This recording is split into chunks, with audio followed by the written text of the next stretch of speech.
Today I'm going to be working on a 2006 Chrysler Town & Country Touring Edition, and I'm going to be replacing the water pump. We're going to check that out, see if we can see it leaking from the water pump. I believe it is, but would like to confirm that. This particular model has about 273,000 miles on it. This is the second water pump I've put in it. It was several, maybe 5 years ago. And we have to first get this access plate, this plastic cover off first. There are four of those plastic Christmas tree type fasteners. I'll show you where those are. Those have to come off and we can get better access to the water pump. So under the car with the light, you can see there's the first one connecting to the frame. Second fastener, third fastener, and that should be the fourth fastener. This is pretty loose on there, even with the fasteners. I'll be using a pair of pliers and a flat-headed screwdriver, a big one, to take these out. Just going to start them out with the pliers and the screwdriver. I'm not going to film that, but I'll show you the fasteners when they're out. So now I have the cover off. Here's what the fasteners look like. There's a smaller one and three larger ones. The smaller one is the fastener that connected to the side of the access panel right there, where you have that little plastic piece hanging out. If you take your time, use the flathead first to get it out a little bit, and then you can get there's the pliers I use, some Nipix Cobras, and a pretty good sized flathead. And I can use those more than likely. It's pretty dirty here, and I'm imagining that a lot of that is coolant. If we go into the car, there's where the water pump is, where my light is. We're going to want to break free the three bolts holding the pulley onto the water pump. They're 13 millimeter. The bolts holding on the water pump itself are 10 millimeter. There are 5 of those. They're really hard to get to with the pulley in the way. The pulley's going to be in the way. I didn't have to loosen up an engine mount or anything to get this out last time.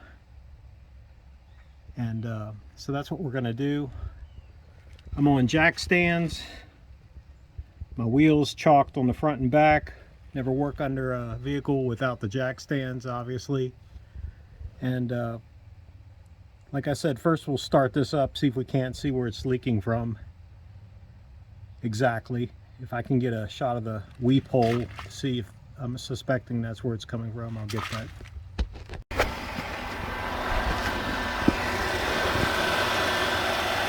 So with the vehicle running, you can clearly see that it's leaking quite a bit.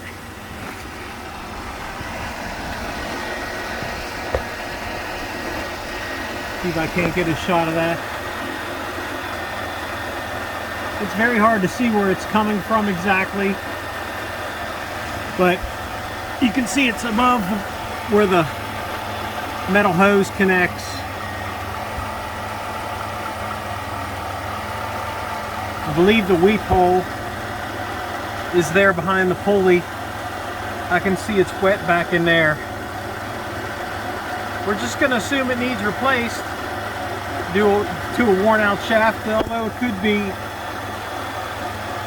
the gasket's going bad, but I'm guessing it's with the years on it that it's probably just worn out. So I wanted to mention also to make sure your emergency brake is set, which it is, and also we are working on the passenger side. That might have been obvious, but I wanted to make sure we knew what side of the car we were on. And before we work on it, let's get the excess coolant out of the system. So I always take this wasn't hot at all or not even warm, so undo the filler cap, and I'll show you the underside where the drain plug is for the radiator. I'm under the vehicle now on the driver's side. There was the white drain plug right here, and I did use those same Knipex pliers to free it a little bit. Now I can turn it by hand. We're going to want to turn it counterclockwise, and that'll allow us to drain out the coolant and save it and reuse it, or dispose of it properly. Save it, use it if it's still good. It should be pretty good still. I'll go ahead and start that. So that's about the flow I have draining out of there. If you take the plug out too much, it shoots everywhere, so I just cracked it open enough just to get a manageable flow so I could collect it all. Just wanted to get a shot of the 3 13mm bolts. I'm just using a combination wrench. I found that's easiest to get up in there in a tight spot. And like I said, I'm gonna get those 13mm bolts loose before I take the belt off. There's the third one up high there. They're loose already. To get the serpentine belt off, and always try to remember the configuration of the belt, you can check the sticker under the hood as well, but just get a good idea how it goes. I'm using one of these specialty bars that'll fit in there.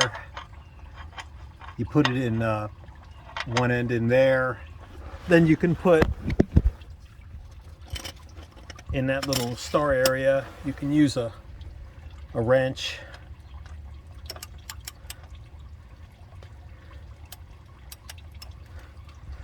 And when you pull on it, get more leverage.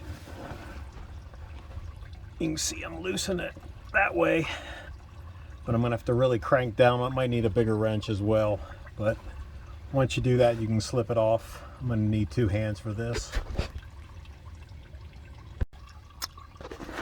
What I did is actually slipped it off the tensioner pulley first, once with, so I used one hand and pulled down, which pulled the tensioner pulley down, and slipped it off the tensioner pulley, and had enough slack I was able to get it off the pulley for the water pump. I tucked it up there.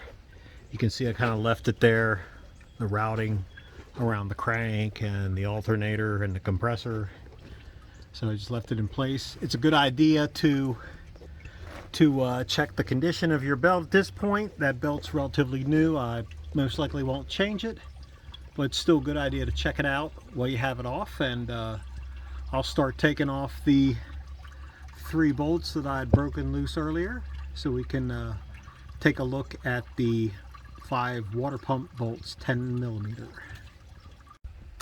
The pulley is off. It just came right off. It wasn't stuck or anything. Just to show you the 5 bolts. Let's see if I can get that shot up there. One way there at the top where I have the light shining, you can barely see it. That's 1. That's 2 down there. That's 3 right there. 4 right there. And the 5th one up on that side, that's 5 10mm bolts. I believe behind that plug, that metal plug, is where the weep hole is. You would access that. It is all wet right below it. You can see where it was running down. I'm guessing it is coming out of there. It looks like there's something maybe even broke right there.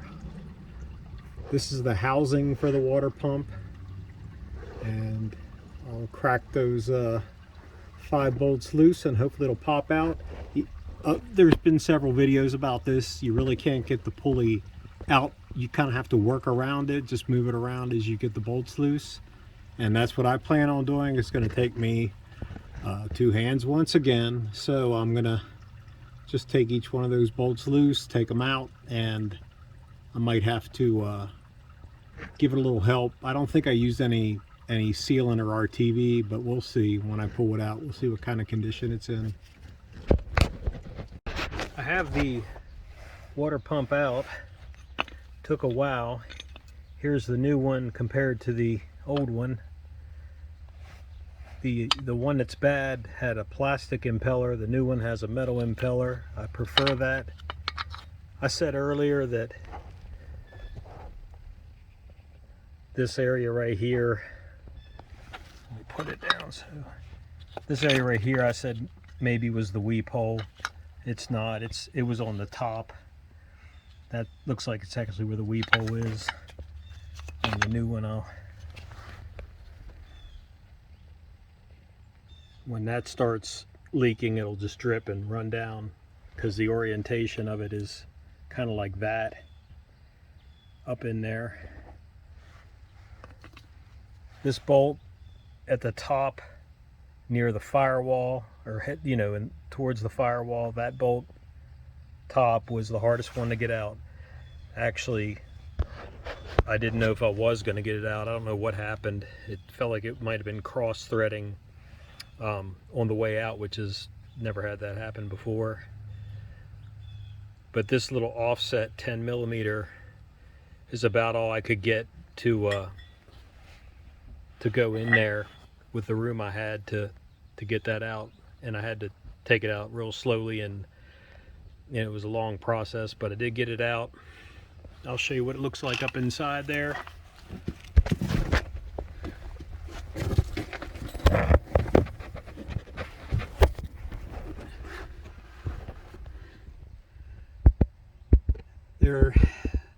So right there where the light is, that top bolt hole towards the firewall, that was the hardest one to get out. All the others came out just fine.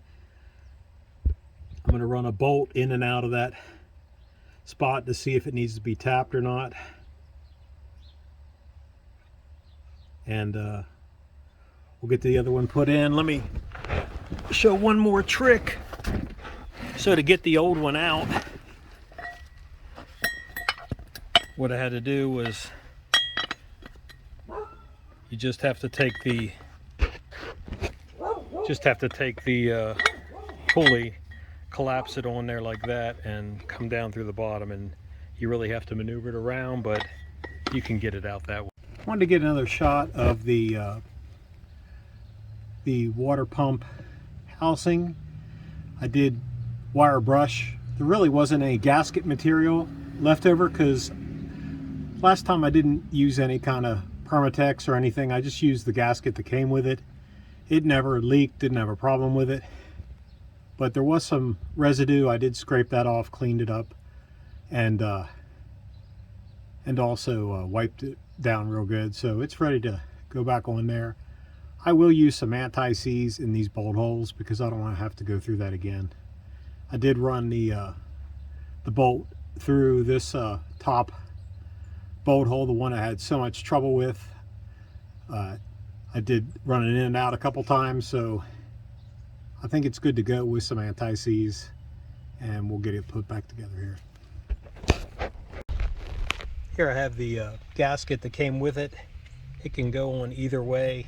There's not a wrong way. It just sits in there in the groove. You just have to watch it when you put it up against there, that it stays in the groove and doesn't fall down like that. You wouldn't want that. That'll be kind of obvious. So just make sure it's in the groove. Like I said, I didn't have a problem before with any kind of sealant to hold it there. I am using this aluminum anti-seize. This is aluminum housing. It looks like this looks like to be aluminum, of maybe an alloy or something. So there it is. I tightened up bolts side to side sequentially. That's what the instructions that came with the pump said to do. And I did have to move the pulley around to reach each bolt, each one of the 5 bolts. But you can see the gasket's in there. It's not squished up around the edges. I checked for that. I didn't use any kind of holder or anything, just was careful. Make sure it wasn't peeking out anywhere. And it looks like it's all solid. All the bolts are tight. And now it's time to put the pulley back on and you can line up the holes any way you want. You can see those pins. There's 3 pins that kind of hold the inner part. Just kind of guide it where the holes go, but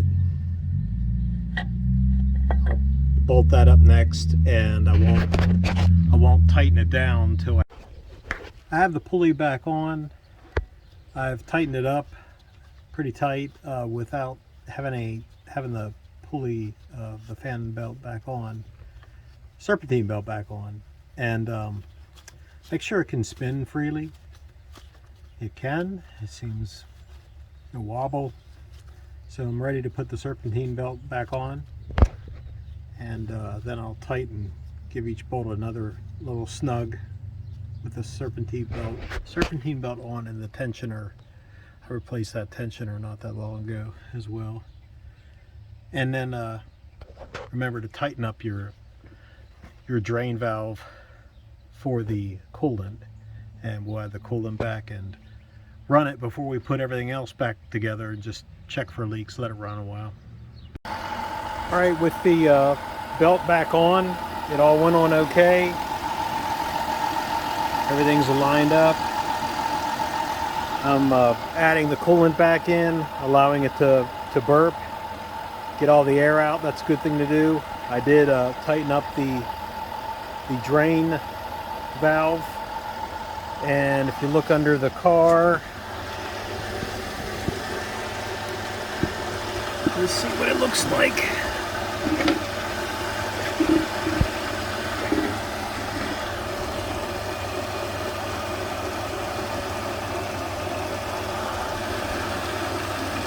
No leaks. It's looking good. Everything looks solid, no leaks at all.